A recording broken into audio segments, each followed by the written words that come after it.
Hello, my name is John Coleman, and on this film, I am going to be talking to you about communication between parents and carers and teenagers. My interest and my area of work has always been to do with teenagers and families. I've done many different things in my life, but I'm a psychologist and I've done research, worked in the NHS, but all my life I've been interested in young people and finding ways to support young people and the adults who live and work with them. So on this film, as I say, we're going to be talking about communication.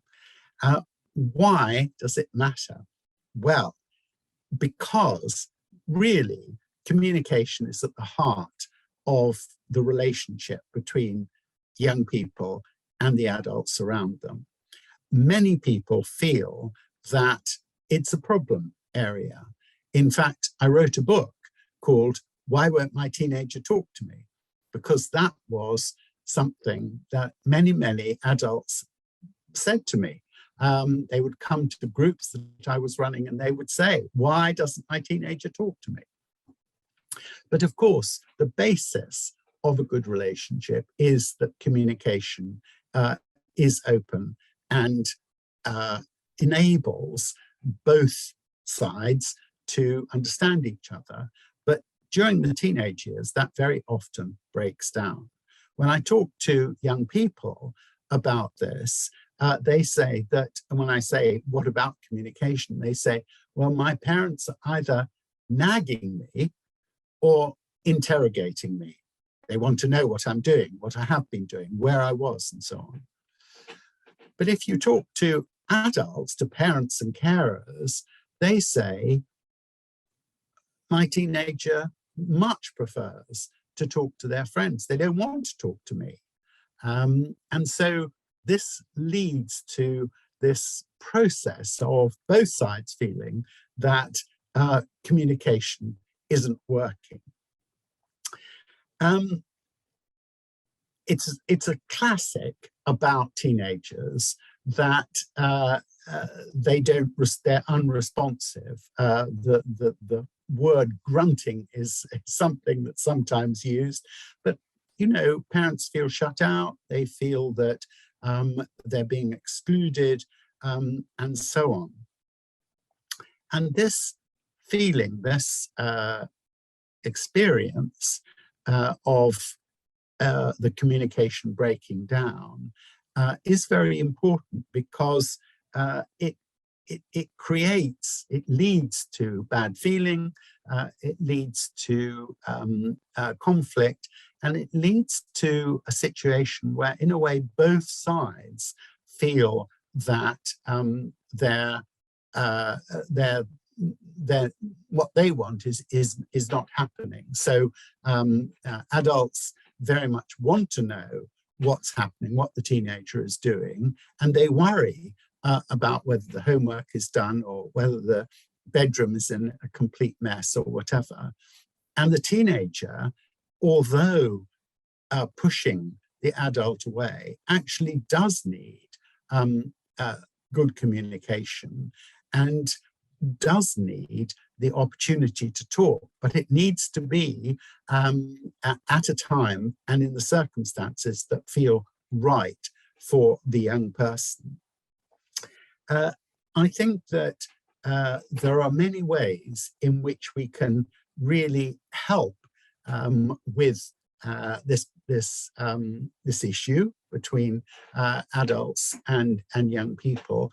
But I think the important thing is to understand a bit more about communication. So I'm just going to say a few things about things which underlie communication. And the first thing I'll mention is that communication is a skill. And I learned about this when I was talking to my own daughters. One day we were coming home from school and they were in the back of the car with two other teenagers. And I was asking the usual questions and I wasn't getting anything, no response. And I thought, this is ridiculous. So I said to them, you know, what's going on? And one of them said, well, the thing is, you're good at it. And I said, what do you mean?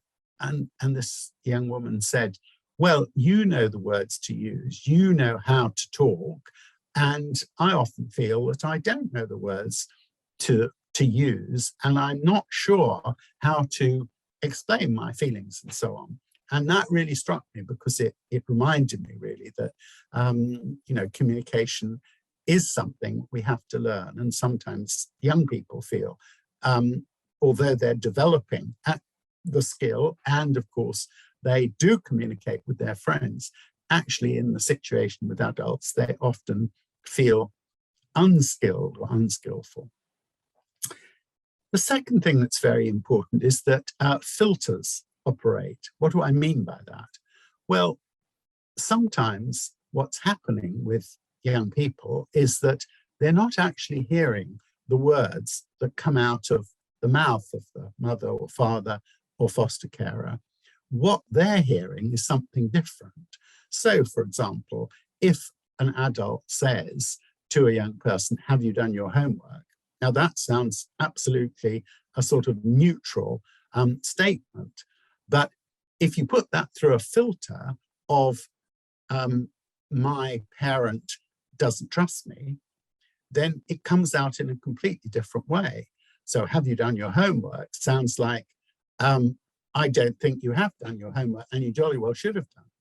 So people we all do it. We all use filters to make sense of, if you like, we put the words through a machine, a translation machine, to make sense of what's being said. And with teenagers, I think that's particularly true. Teenagers are very sensitive, and anything, can be misinterpreted. So the filter of, this is my parent who's using their power relationship to try and organize me, it really can have an impact. The other thing that's really important is what we call information management. And what I mean by this is, and it's something we all do, is that we don't say everything to anyone, even to our closest intimate partners or people. We manage the information. So we know that there are some things that we wouldn't say, either because it might be hurtful, or because we're not sure about it, or because if we said it, it will make us look silly or whatever. And of course, young people are doing that too, all the time. And there's been some very good research on how young people manage the information, what they tell and what they don't tell.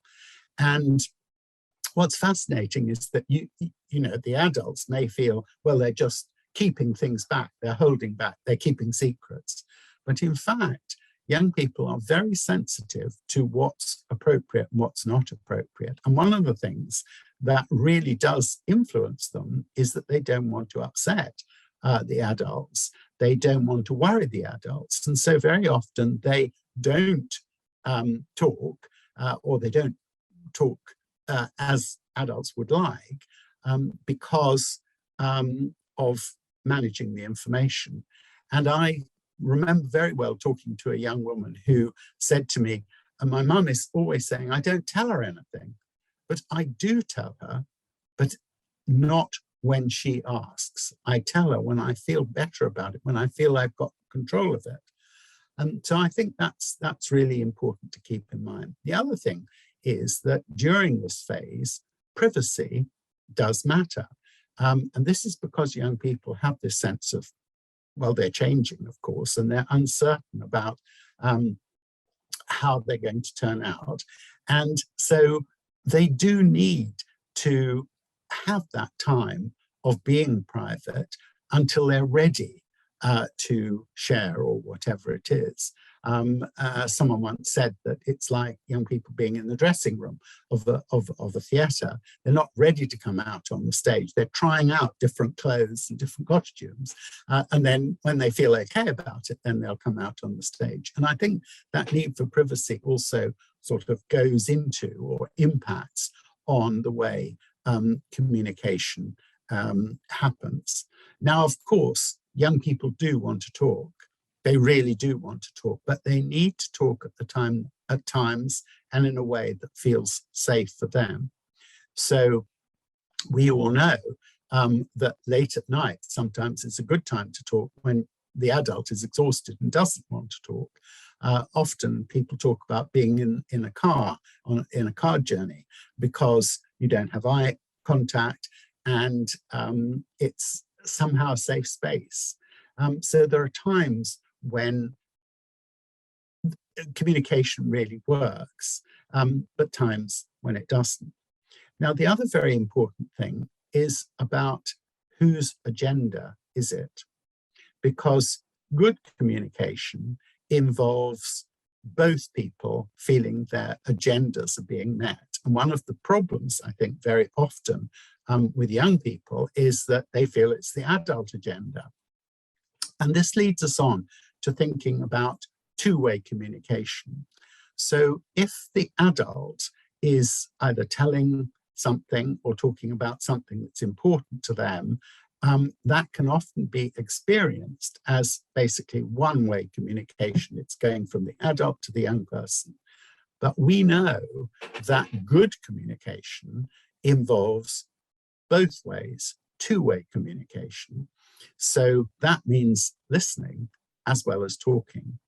And sometimes that's hard, of course, but there's absolutely no doubt that communication will be improved if both sides feel that their agenda is taken into account. And with young people, that may be difficult, because it may be that young people want to say things that the adult doesn't want to hear, or they may be challenging things.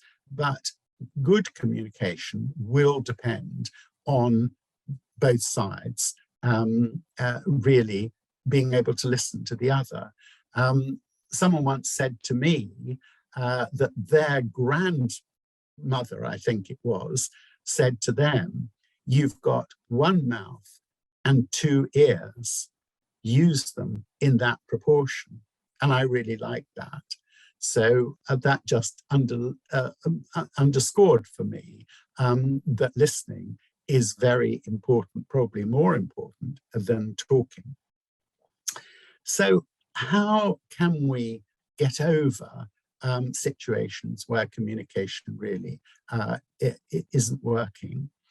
I think that there are a number of things that adults can do. First of all, think about the timing, and try and remember that the time that you want to talk may not be the best time for the young person.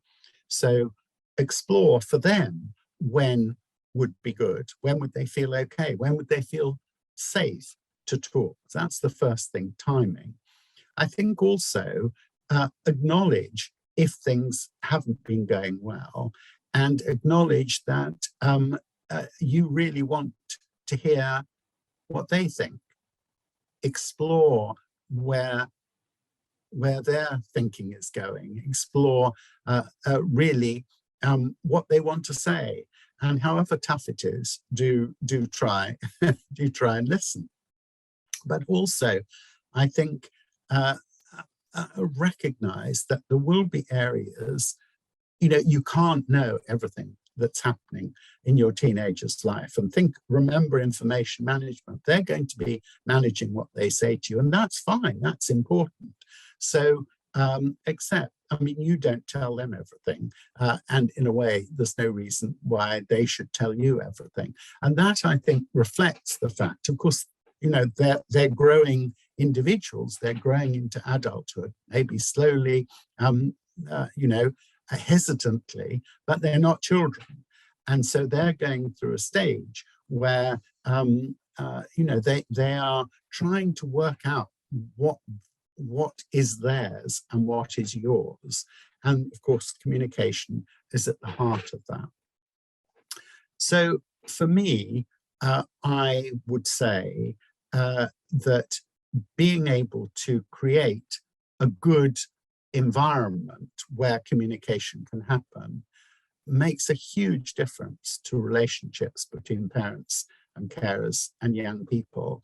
And so some of the rules that I've been outlining will really make a difference.